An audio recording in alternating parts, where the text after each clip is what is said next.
Hello दोस्तों, कैसे हो आप लोग। एक बार फिर से मिलते हैं इस वीडियो में। और अब जो हम पढ़ने जा रहे हैं वो भारतीय संविधान के तहत एक और टॉपिक हम पढ़ रहे हैं और आज हम पढ़ेंगे प्रधानमंत्री। भारतीय राज व्यवस्था में प्रधानमंत्री की अहम भूमिका है क्योंकि भारत में संसदीय प्रणाली है और संसदीय प्रणाली में जो वास्तविक शक्तियां होती है वो प्रधानमंत्री के पास ही होती है, क्योंकि प्रधानमंत्री को ही वास्तविक जो है शक्तियों का निर्वहन करने का अवसर मिलता है, क्योंकि ऐसा हमारे संविधान के ताने बाने में है। तो आइए शुरू करते हैं। और बहुत से ऐसे फैक्ट्स हैं यहाँ पे निकल के आएंगे सामने। तो देखिएगा, संविधान का आर्टिकल, अगर हम अनुच्छेद 75 की बात करें तो उसमें है प्रधानमंत्री, और आर्टिकल 74 में है केंद्रीय मंत्री परिषद। तो प्रधानमंत्री जो है वो एक तरीके से केंद्रीय मंत्री परिषद की सहायता से ही काम करता है और डायरेक्टली जो है वो लोकसभा के प्रति जवाबदेह होता है।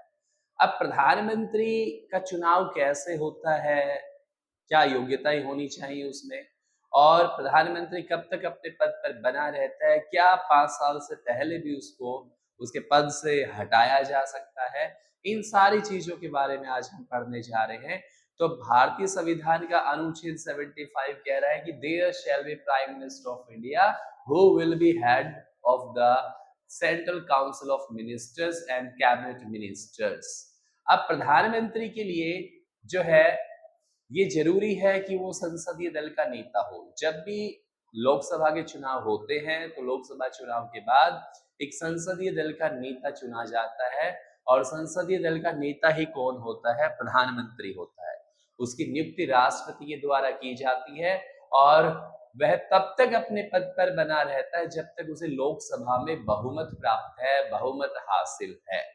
तो आइए समझते हैं। सबसे पहले देखो, लोकसभा की जो सीटें हैं वो है 545 सीटें, लेकिन जो चुनाव होता है वो होता है कितने पे, 545 सीटों पर लोकसभा के चुनाव होते हैं।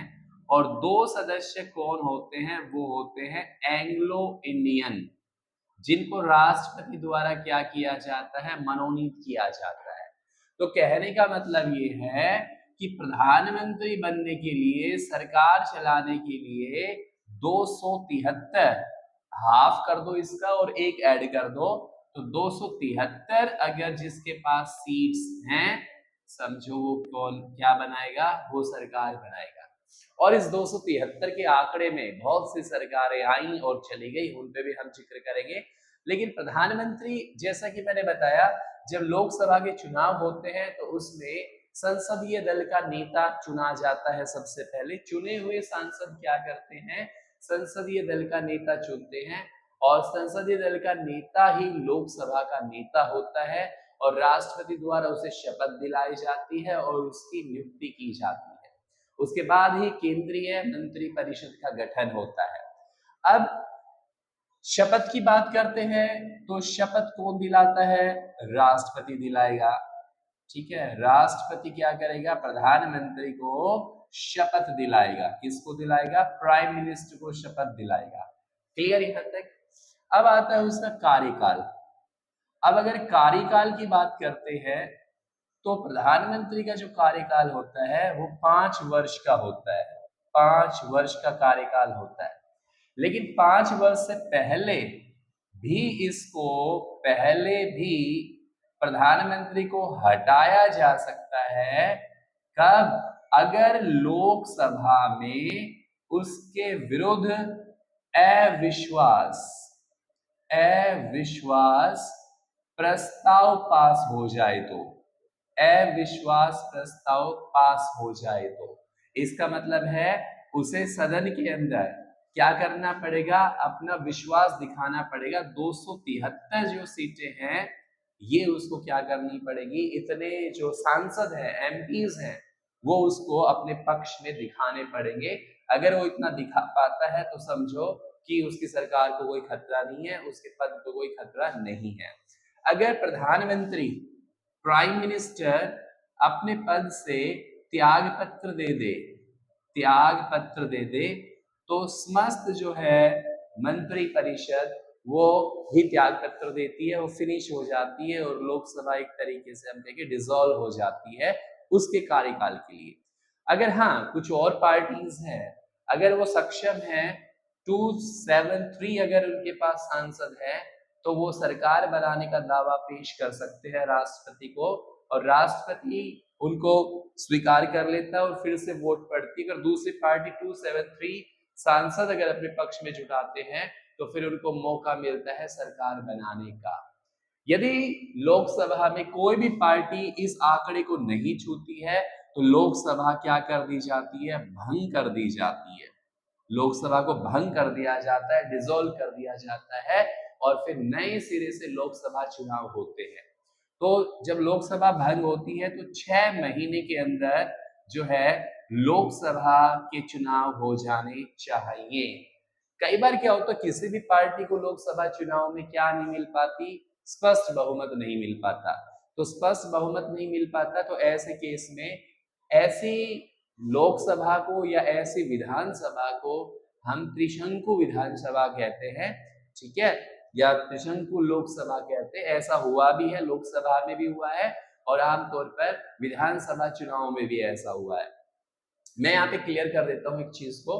देखो बहुमत जो होता है ना, बहुमत, वो बहुमत क्या होता है, कुल जो सीटें होती है ना, कुल सीट, चाहे वो लोकसभा की हो या फिर विधानसभा की हो, उसको आप 2 से डिवाइड कर दो, ठीक है, और +1 कर दो, उतना बहुमत चाहिए। जैसे सपोज करो मैं हरियाणा विधानसभा की बात करता हूं, हरियाणा विधानसभा में 90 सीटें हैं और बहुमत के लिए क्या चाहिए, इसका हाफ कर दो, कितने आगे 45 और +1 कर दो 46। तो जिस भी पार्टी के पास 46 विधायक होंगे वो सरकार बनाएगा, वहां उस पार्टी का सीएम चुना जाएगा। तो ये हर कहीं लागू होता है, चाहे विधानसभा चुनाव हो या फिर लोकसभा चुनाव हो। तो ये तो था एक प्रधानमंत्री को लेकर कुछ फैक्ट हमने यहाँ पे पढ़े हैं। अब हम पढ़ते हैं प्रधानमंत्री से संबंधित क्या क्या प्रश्न यहाँ पर बन सकते हैं। देखो जब इंटरिम गवर्नमेंट बनी थी 1947 में तो उस समय जवाहरलाल नेहरू प्रधानमंत्री बनाए गए और प्रधानमंत्री के रूप में अगर हम बात करें नेहरू का जो कार्यकाल है वो सबसे बड़ा कार्यकाल रहा है। तो यहाँ पर मैं सबसे पहले आपको कुछ प्रधानमंत्री के नाम बताऊंगा और उससे संबंधित सबसे पहले देश के जो प्रधानमंत्री बने वो पंडित जवाहरलाल नेहरू बने, पंडित जवाहरलाल नेहरू बने, ठीक है यहाँ तक। अब नेहरू के कार्यकाल में बहुत सी चीजें हुई। अच्छा एक चीज और है, नेहरू का अब तक का सबसे बड़ा कार्यकाल रहा है, सबसे बड़ा कार्यकाल कितने वर्ष रहा है, लगभग 17 वर्ष। तो लगभग 17 वर्षीय प्रधानमंत्री रहे। 1964 में इनका देहांत हो गया, क्लियर। उसके बाद दूसरे प्रधानमंत्री आते हैं और वो आते हैं गुलजारी लाल नंदा, और गुलजारी लाल नंदा जो है कार्यवाहक प्रधानमंत्री बनाए जाते हैं। लेकिन नेहरू से संबंधित कुछ फैक्ट्स मैं यहाँ पर निकाल के लाऊंगा। नेहरू के कार्यकाल में सबसे बड़ी बात है 1954 के अंदर चीन के साथ क्या हुआ था, पंचशील समझौता हुआ था, पंचशील समझौता हुआ था जिसमें नारा दिया गया था हिंदी चीनी भाई भाई। एक तो ये था। दूसरा इन्हीं के कार्यकाल में जो है गुट निरपेक्ष आंदोलन, गुट निरपेक्ष आंदोलन चलाया गया था, ठीक है। वैसे आमतौर पर ये 3 लोगों ने शुरू किया था। भारत के प्रधानमंत्री जो थे पंडित जवाहरलाल नेहरू, और मिस्र के राष्ट्रपति डेनिस टीटो, और यूगोस्लाविया के राष्ट्रपति डेनिस टीटो, और मिस्र के राष्ट्रपति नासिर हुसैन। इन तीनों ने मिलकर गुट निरपेक्ष आंदोलन की शुरुआत की थी जब कोल्ड वार जैसी सिचुएशन थी, उस दौरान की बात है ये, ठीक है। नेहरू ने ही भाखड़ा जो है, भाखड़ा बांध, उसका निर्माण कराया था, ठीक है। 1962 में नेहरू के शासनकाल में ही चीन ने भारत पर आक्रमण किया था, चीनी आक्रमण हुआ था, चीनी आक्रमण। और एक खास बात यह है कि नेहरू की मृत्यु जो हुई थी वो हुई थी उनके कार्यकाल में। जब उनका कार्यकाल था उसी दौरान during the office of the prime minister he was died, तो उसी समय इनकी क्या हुई थी, मृत्यु हुई थी कार्यकाल के दौरान। तो ये देश के पहले प्रधानमंत्री बने, कौन, नेहरू।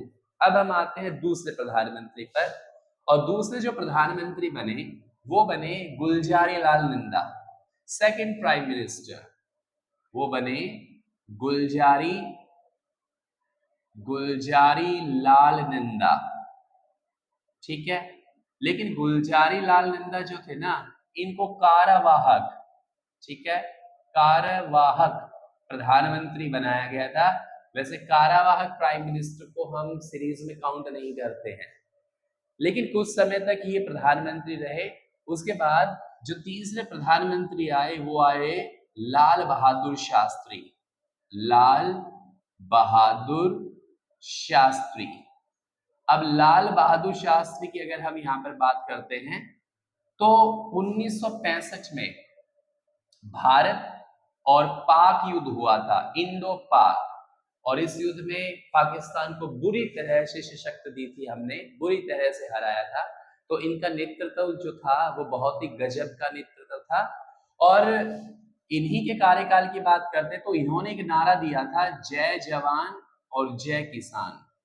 जय जवान और जय किसान का नारा भी जो था लाल बहादुर शास्त्री ने ही दिया था, ठीक है। लाल बहादुर शास्त्री भी ऐसे प्रधानमंत्री थे जिनका कार्यकाल में ही देहांत हुआ था, इस बात का ध्यान रखना, कार्यकाल के दौरान। और इनका ताशकंद के अंदर क्या हुआ था, इनका देहांत हो गया था, देहांत हुआ था। और ये ऐसे पहले प्रधानमंत्री थे जिनकी मृत्यु विदेश में हुई थी, ताशकंद में, और तजाकिस्तान जिसको हम कहेंगे। और कब हुई थी, 1966 में हुई थी। तो ये खास बातें हैं जो हमारे तीसरे प्रधानमंत्री थे लाल बहादुर शास्त्री से संबंधित। अब इसके बाद नेक्स्ट जो प्रधानमंत्री बने वो हमारे पास आती है इंदिरा गांधी। नेक्स्ट प्रधानमंत्री अगर हम यहाँ पे 4th नंबर पे बात करते हैं तो वो है इंदिरा गांधी। इंदिरा गांधी। अब इंदिरा गांधी जब देश की प्रधानमंत्री बनी तो एक खास बात ये थी कि, अच्छा मैं एक चीज और यहाँ पे डिस्कस करना चाहूंगा, प्रधानमंत्री के लिए ये जरूरी है कि वह लोकसभा या राज्यसभा में से किसी भी एक सदन का सदस्य जरूर हो। तो इंदिरा गांधी जब प्रधानमंत्री बनी तो ये राज्यसभा से सदस्य थी, ये ध्यान रखना, राज्यसभा से ये सदस्य थी।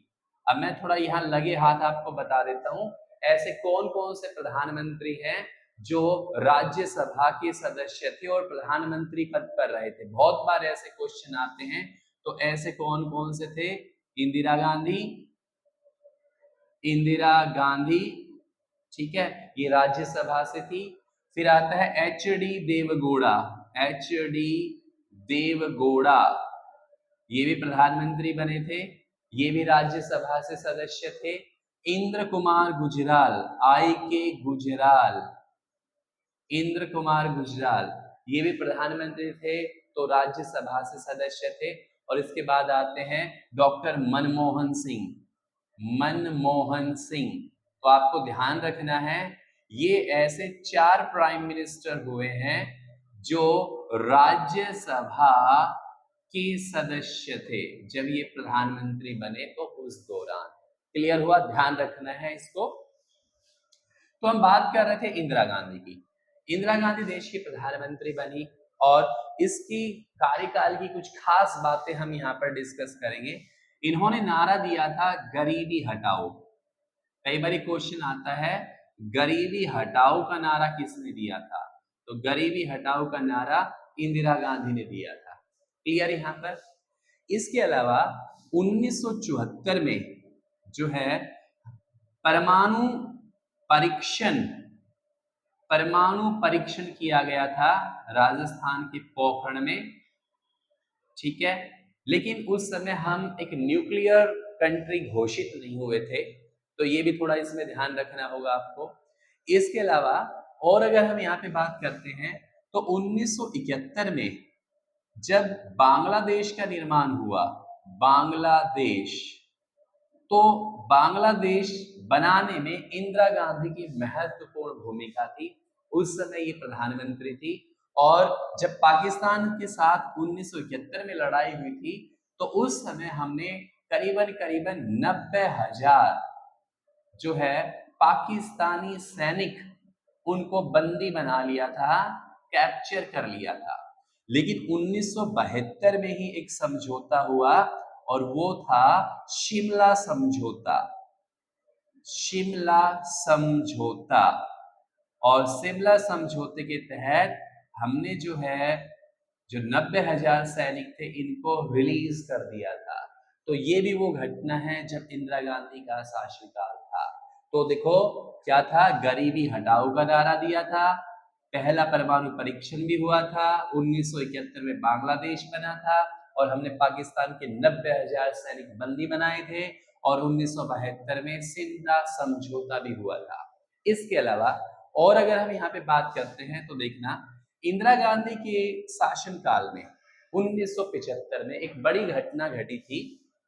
1975 में 1975 में क्या हुआ था, जब लोकसभा के चुनाव हुए थे तो इंदिरा गांधी का जो चुनाव था ना वो इलाहाबाद इलाहाबाद इलाहाबाद उच्च न्यायालय ने, इलाहाबाद हाई कोर्ट ने क्या कर दिया था, उसे निरस्त कर दिया था, कैंसिल कर दिया था।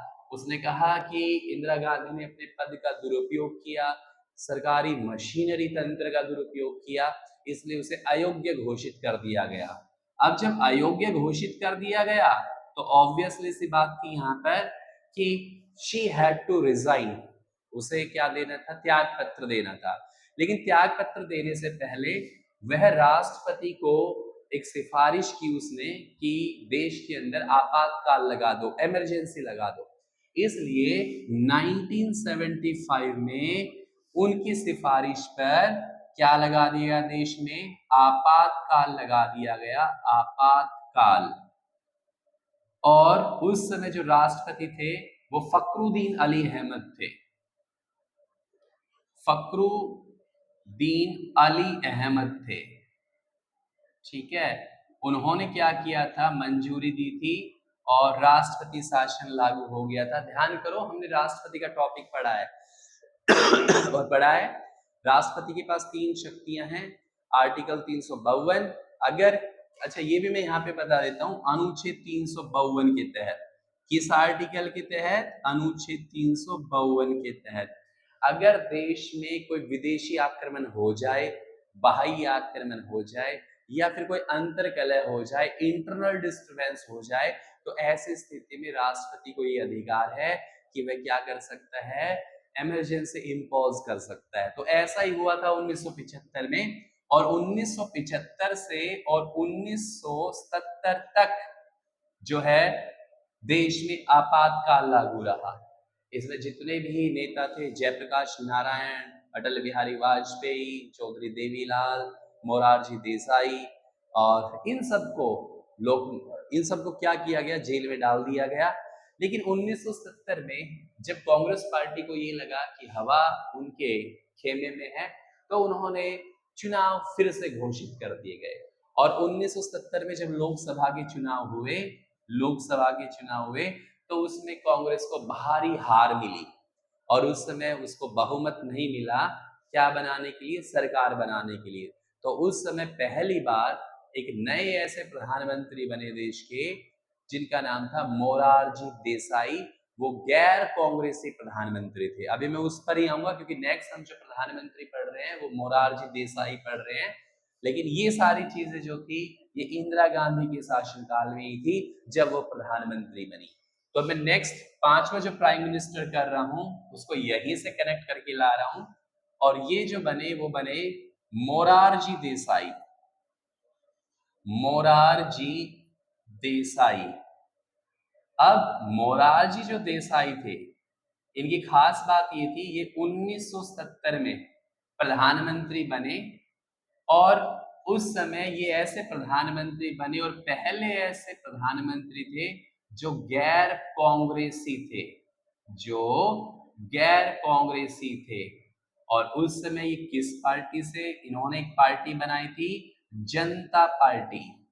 जनता पार्टी जो 1980 में जाकर क्या बन गई, बीजेपी, भारतीय जनता पार्टी बन गई। तो कहने का मतलब है कि जनता पार्टी के कैंडिडेट कौन बने, मोरारजी देसाई, और ये जो है प्रधानमंत्री की शपथ इनको दिलाई गई। लेकिन ये ज्यादा लंबे समय तक प्रधानमंत्री नहीं बन पाए। अच्छा, एक चीज और भी है, सबसे अधिक एज में प्रधानमंत्री बने थे। दूसरा ये है कि ये लंबे समय तक प्रधानमंत्री नहीं हो पाए। और इंदिरा गांधी ने क्या किया, इसमें कहा, जब इनकी पार्टी कोलैप्स हो गई, जनता पार्टी विघटित हो गई, तो ऐसे केस में एक नए प्रधानमंत्री सामने आए और वो आए चौधरी चरण सिंह। चौधरी चरण सिंह अभी छठे प्रधानमंत्री बनाए गए और इनको जो समर्थन दिया, वो किसने दिया, इंदिरा गांधी ने। इंदिरा गांधी ने इनको क्या दिया, समर्थन दिया। लेकिन ये सरकार ज्यादा नहीं चल पाई और 1980 में ही क्या हुआ कि इंदिरा गांधी ने इससे समर्थन वापस ले लिया और इन्होंने त्याग पत्र दे दिया। एक बहुत ही इंटरेस्टिंग फैक्ट ये है कि चौधरी चरण सिंह ऐसे प्रधानमंत्री थे जिन्होंने कभी लोकसभा का सामना ही नहीं किया, लोकसभा का सामना ही नहीं किया और त्याग पत्र दे दिया। वहां अपनी जो है विश्वास मत हासिल करने के लिए गए नहीं, पहले ही इन्होंने क्या दे दिया, त्याग पत्र दे दिया। और इस तरीके से जो है चौधरी चरण सिंह जो है, इनका इस्तीफा मंजूर हुआ और फिर से देश में क्या हुए, आम चुनाव हुए। अब फिर से जो प्रधानमंत्री बनी वो कौन बनी, इंदिरा गांधी। चौधरी चरण सिंह के बाद फिर से इंदिरा गांधी प्रधानमंत्री रही और ये 1984 तक प्राइम मिनिस्टर रही। 31 अक्टूबर सन 1984 में इनके अंगरक्षकों ने ही इनको गोली मार दी और इनकी हत्या हो गई। तो ये 1984 की बात है। पहली बार कोई ऐसा केस सामने आया जब रक्षक ही भक्षक बन गए और इस तरीके से इनकी हत्या हुई। और फिर से अब एक और नए प्रधानमंत्री की तरफ हम बढ़ रहे हैं इंदिरा गांधी की बात। अब जो नेक्स्ट प्रधानमंत्री देश के बने वो बनते हैं इनके पुत्र राजीव गांधी। राजीव गांधी ये बने इंदिरा गांधी के बाद नेक्स्ट। अब ये सबसे युवा प्रधानमंत्री बने, ध्यान रखना, सबसे युवा प्राइम मिनिस्टर बन गए राजीव गांधी। इनकी खास बात ये थी कि इन्होंने कंप्यूटर शिक्षा पर ध्यान दिया और इन्हीं के समय में कंप्यूटर जो है उनका आगमन हुआ, ठीक है। लेकिन इंदिरा गांधी के बाद राजीव गांधी बने और राजीव गांधी की हत्या कर दी गई। राजीव गांधी की हत्या कब की गई, 21 मई 1991 में तमिलनाडु के पेरम्बूर में, वहां इनकी हत्या कर दी गई। और इसलिए हम 21 मई को राष्ट्रीय आतंकवाद निरोधी दिवस के रूप में भी मनाते हैं। तो ये थे हमारे प्रधानमंत्री राजीव गांधी। अब राजीव गांधी जब 1991 में इनका देहांत हो गया तो उसके बाद एक और प्रधानमंत्री बने, नई लोकसभा के चुनाव हुए और अब की बार प्रधानमंत्री बने विश्वनाथ प्रताप सिंह, वीपी सिंह इनको हम शॉर्टकट में बोलते हैं, विश्वनाथ प्रताप सिंह। ये 1991 में प्राइम मिनिस्टर बन गए जब लोकसभा के चुनाव के नतीजे सामने आए।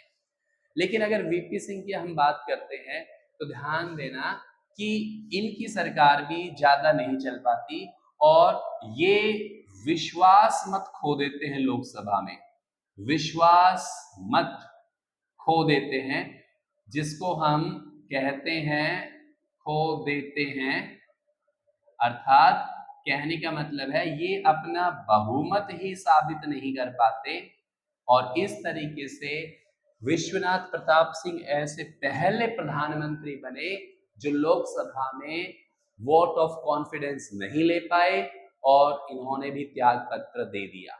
इसके बाद नेक्स्ट जो प्रधानमंत्री बने, 10वें प्रधानमंत्री, वो बने, नेक्स्ट जो भी प्राइम मिनिस्टर है वो आते हैं चंद्रशेखर।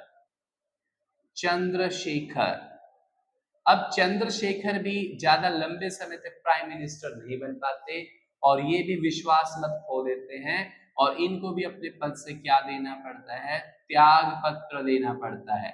ये भी त्याग पत्र दे देते हैं। और इसके बाद अब दौर आता है 1991 में ही, और एक नया लिबरलाइजेशन का दौर शुरू होता है, और अब की बार कुछ स्थायी रूप से प्रधानमंत्री बनते हैं कौन, पीवी नरसिम्हा राव। पीवी नरसिम्हा राव।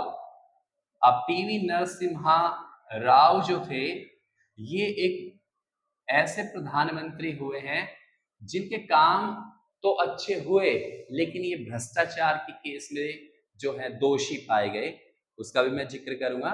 लेकिन पहले बता देता हूं, ये ऐसे प्रधानमंत्री हुए हैं जिन्होंने 1991 से लेकर और 1995 तक पूरे 5 वर्ष प्रधानमंत्री का कार्यकाल पूरा किया। क्योंकि देखो ना, इंदिरा गांधी की डेथ के बाद जो है, जो भी प्राइम मिनिस्टर बना वो अस्थायी रहा, त्याग पत्र दिया, नॉन कॉन्फिडेंस मोशन लोकसभा में आया, और वो अपना बहुमत प्रूव नहीं कर पाए, सिद्ध नहीं कर पाए, और उन्होंने त्याग पत्र दिया। लेकिन 1991 में जब पीवी नरसिम्हा राव आए तो बहुत सी स्थायित्वता की चीज देश में आने लगी। और अब मैं कुछ फैक्ट्स यहाँ पे बता देता हूँ। इन्होंने ही जो है मिड डे मील, कई बार क्वेश्चन आता है मिड डे मील, इन्होंने ही सबसे पहले आंध्र प्रदेश में मिड डे मील की शुरुआत की थी। क्लियर।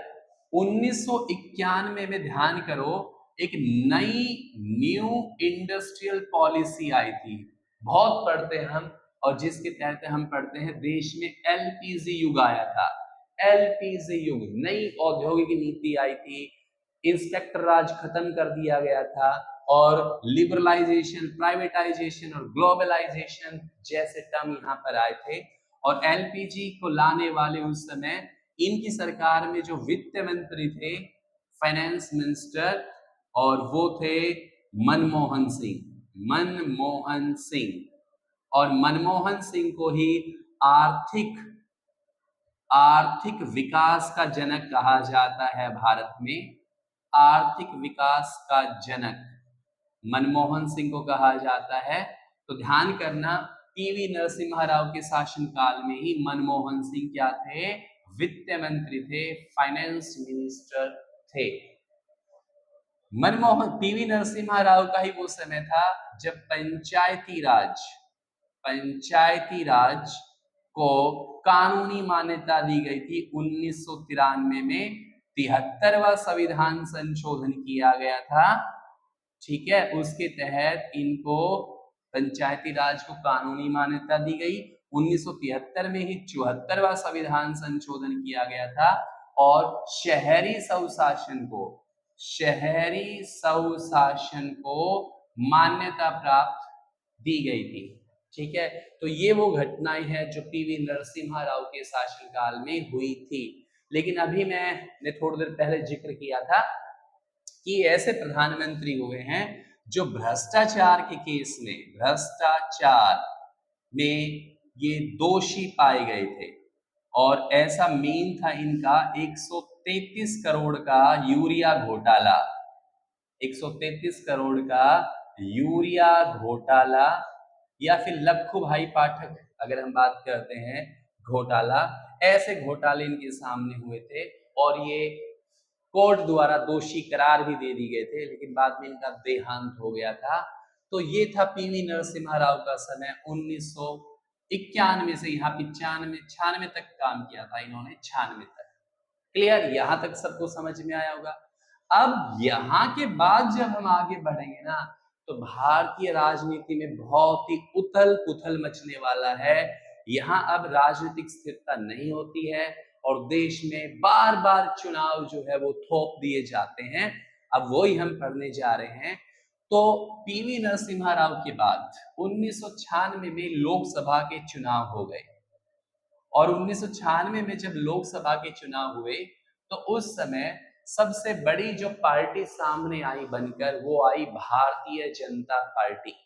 और भारतीय जनता पार्टी ने सबसे ज्यादा सीटें जीती, लेकिन उन्होंने इतनी भी सीटें नहीं जीती 273 कि वो सरकार बना सके।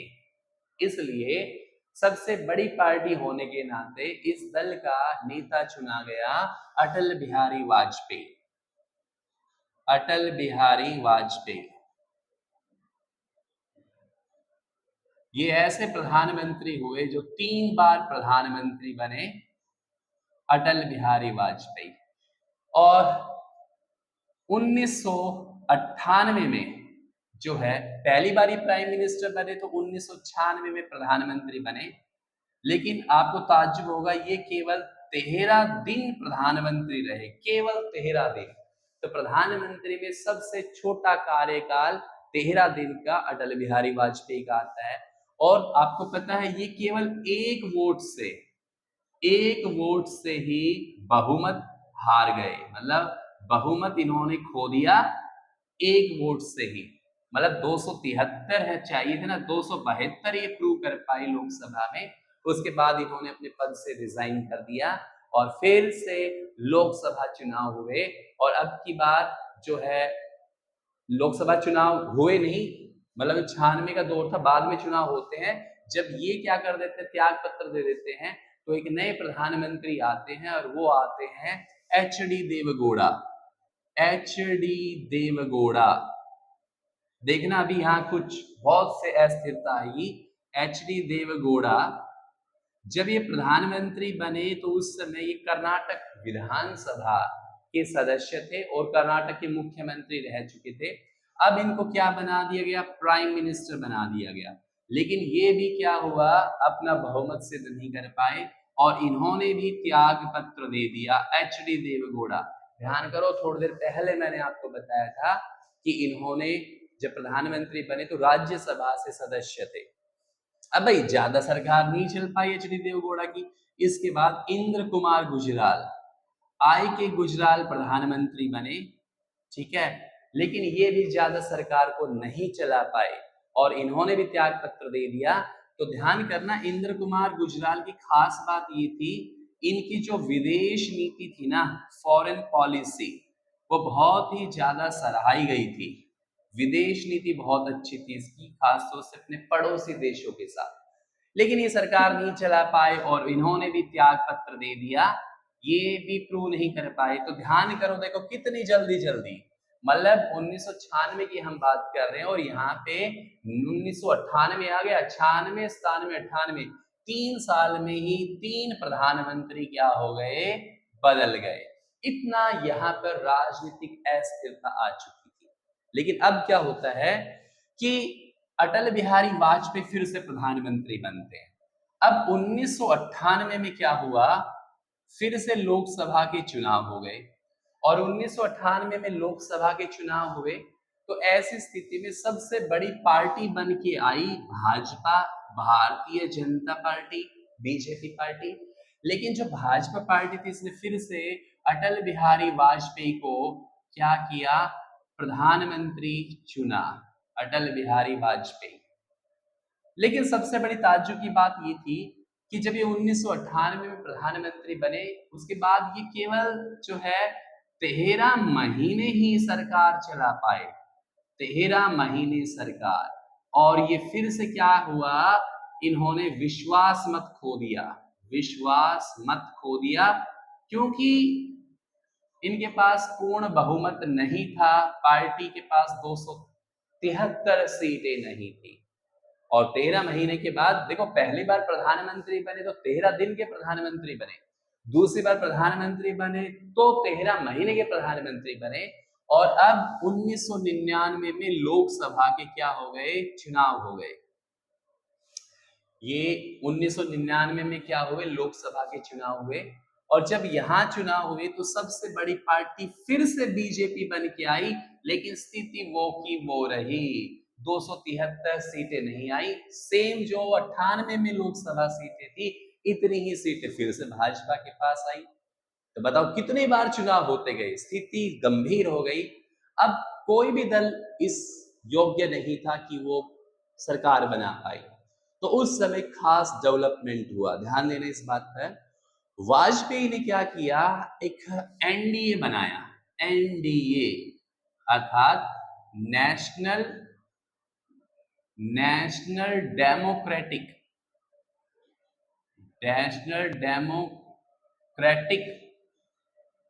अलायंस, ये बनाया उसने, ठीक है। नेशनल डेमोक्रेटिक अलायंस उसने बनाया। हिंदी में इसको हम कहते हैं राष्ट्रीय जनतांत्रिक गठबंधन। और इस गठबंधन में उन्होंने 23 दल को साथ मिलाया, जैसे AIADMK, या फिर हम बात करते हैं अकाली दल है, या TDP है, तेलुगु देशम पार्टी है। तो इस तरह के छोटे मोटे दल, या तृणमूल कांग्रेस है ममता बनर्जी की। तो ये सब इन्होंने क्या किया, इकट्ठे किए, 23 पार्टी को एक साथ लेके आए और फिर इन्होंने सरकार बनाई। लेकिन ये सरकार अच्छी चली और 1999 में ही इन्हीं के कार्यकाल की 2-3 बातें हैं। एक तो भारत परमाणु संपन्न राष्ट्र बना था, परमाणु शक्ति बना था भारत, और दूसरा इन्हीं के कार्यकाल में कारगिल का युद्ध हुआ था, जिसमें पाकिस्तान को बुरी तरह से हराया था। तो ये एक बड़ी लहर थी यहाँ पर इनके कार्यकाल के दौरान। तो 1999 में फिर से क्या हुआ, जब सरकार गिरी तो एक बार फिर से जब वाजपेयी आए तो अब की बार इन्होंने 2004 तक शासन किया। तो ध्यान रखना, वाजपेयी जो थे उन्होंने वो 3 बार प्रधानमंत्री बने और 2004 के अंदर फिर से लोकसभा के चुनाव हुए। लेकिन अब की बार 2004 में फिर से क्या हुए, लोकसभा के चुनाव कराए गए। लेकिन इस चुनाव में अब की बार सबसे बड़ी जो पार्टी आई बनकर, वो आई कांग्रेस पार्टी। और कांग्रेस पार्टी के पास 273 सीटें नहीं आई, उसकी भी हालत खराब थी। इसलिए क्या किया गया, वाजपेयी की तरह कॉपी करते हुए उस समय कांग्रेस ने, सोनिया गांधी उस समय राष्ट्रीय अध्यक्ष थी कांग्रेस की, उन्होंने बना दिया गया यूपीए। एनडीए किसने बनाया, वाजपेयी ने। ऐसे ही कांग्रेस ने बनाया यूनाइटेड प्रोग्रेसिव अलायंस, जिसको हम हिंदी में कहते हैं संयुक्त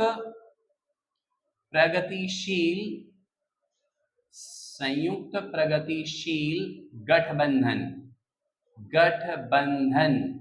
और इस तरीके से इसका जो नेता चुना गया वो चुना गया मनमोहन सिंह, डॉक्टर मनमोहन सिंह।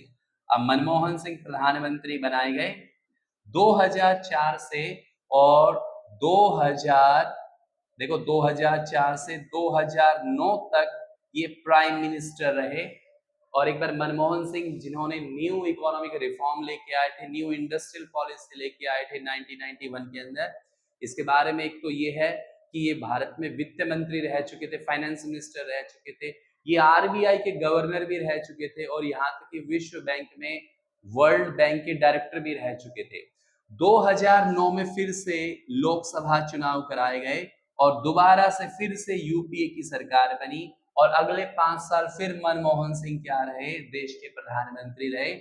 इस तरीके से मनमोहन सिंह 10 वर्ष तक क्या रहे, प्रधानमंत्री रहे। उसके बाद अब 2009 के बाद इलेक्शन होते हैं 2014 में। अब दौर आ गया नए राजनीतिक सफर का। 2014 में जब लोकसभा के चुनाव हुए तो उस समय बीजेपी सबसे बड़ी पार्टी बन के आई, 286 सीटें उन्होंने जीती, और बहुमत के लिए 273 सीटों की जरूरत थी। लेकिन यहाँ बहुमत से वो आगे निकल गई और संसदीय दल के नेता चुने गए प्रधानमंत्री नरेंद्र मोदी। क्लियर। और इन्होंने पूरे 5 साल किए। इनके कार्यकाल में बहुत सी चीजें हुई। धारा 370 हटाई गई, 3 तलाक जैसे कानून खत्म किए गए, और वर्तमान में भी यही प्रधानमंत्री है। इनके बारे में आप बहुत कुछ जानते हो। 2014 से 2019 तक ये प्राइम मिनिस्टर रहे।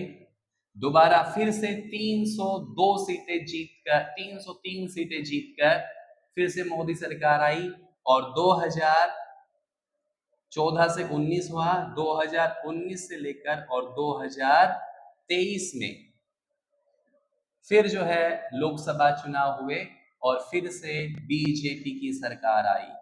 तो कहने का मतलब है, कहने में बीजेपी की सरकार है, लेकिन अभी जो है एनडीए की सरकार चल रही थी।